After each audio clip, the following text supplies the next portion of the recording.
ఇది కేవలం సమాచారంగా మాత్రమే భావించండి. వైద్య నిపుణులను సంప్రదించండి. సడన్ గా డాక్టర్ సుదేష్ణ, చాలా మందికి ఇక్కడ బోన్ లో పెయిన్ వస్తుంది. ఎందుకు వచ్చిందో అర్థం కాదు. మళ్ళీ పెద్ద పని చేసేసారని కాదు, బరువులు ఎత్తారని కాదు, అలాగా ర్యాండమ్ గా వచ్చే ఈ పెయిన్స్ ఎందుకు వస్తాయండి? బోన్ లో పెయిన్ రావడం ఏంటి? అలాగే షోల్డర్ బ్లేడ్ లో కూడా మనకి పెయిన్ వస్తూ ఉంటుంది. వీటి కారణాలు ఏంటండి?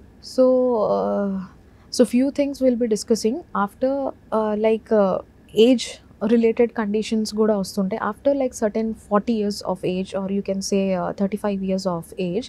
So the bone density comes down and muscle loss kuda avutadi. So osteoporosis is a condition, అది లైక్ అ మెడికల్ కండిషన్. అది కాకుండా కూడా బోన్ రిలేటెడ్ మీకు జనరలైజ్డ్గా కూడా బోన్ మాస్ అన్నది రిడ్యూస్ అవుతుందండి. దాంతోపాటు మసిల్ లాస్ కూడా అవుతుంది. అందరికీ ఇది normal condition, like greying of hair అని అంటారు. But after if you don't acquire with any physical activity, కానీ మీరు ఏదైనా ఫిజికల్ యాక్టివిటీ కంటిన్యూ చేయకుండా directly you go in to certain అంటే డే టు డే యాక్టివిటీస్ అది చేసుకున్నప్పుడు మీకు ఆ పెయిన్స్ స్ట్రెయిన్స్ అన్నది దాని గురించి వస్తుందండి. If you don't build up your strength and joints మీద రెగ్యులర్గా వర్క్ చేయకపోతే కనుక then these pains will be consistent అండి. చాలా ముండిగా తగ్గని పెయిన్స్, ఎస్పెషలీ వాకింగ్ మొదలు పెడితే చాలా రోజుల తర్వాత హ్యామ్స్ట్రింగ్స్ ఒకటి, షిన్ అండ్ కాఫ్, అక్కడ ఉండే పెయిన్ తగ్గదండి, చాలా టైం పడుతుంది. సో మేము అర్థం చేసుకోవాలి ఏంటంటే రన్నింగ్, జాగింగ్ ఇవన్నీ ఎప్పుడైతే మీకు మసిల్స్లో స్ట్రెంగ్త్ ఉంటుందో అప్పుడు మీరు స్టార్ట్ చేస్తే this would be a better choice. So weight loss గురించి స్టార్ట్ చేస్తారు కొంతమంది, సో కొంతమంది యాజ్ అ ఫిజికల్ ఫిట్నెస్ గురించి స్టార్ట్ చేస్తారు. So these all are depend like who is the patient అది and who is the person usually.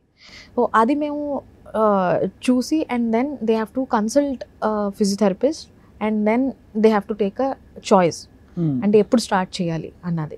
So normal walking అన్నది okay, but running and jogging this is a higher demand on the joints. If అంటే bone కానీ ఒక porous అయినా, muscle ఒకవేళ week అయినా దాని మీద రన్నింగ్, జాగింగ్ చేస్తే ఇంకా ఇష్యూస్ పెరుగుతాయండి. ఇది చాలా వ్యాలిడ్ పాయింట్.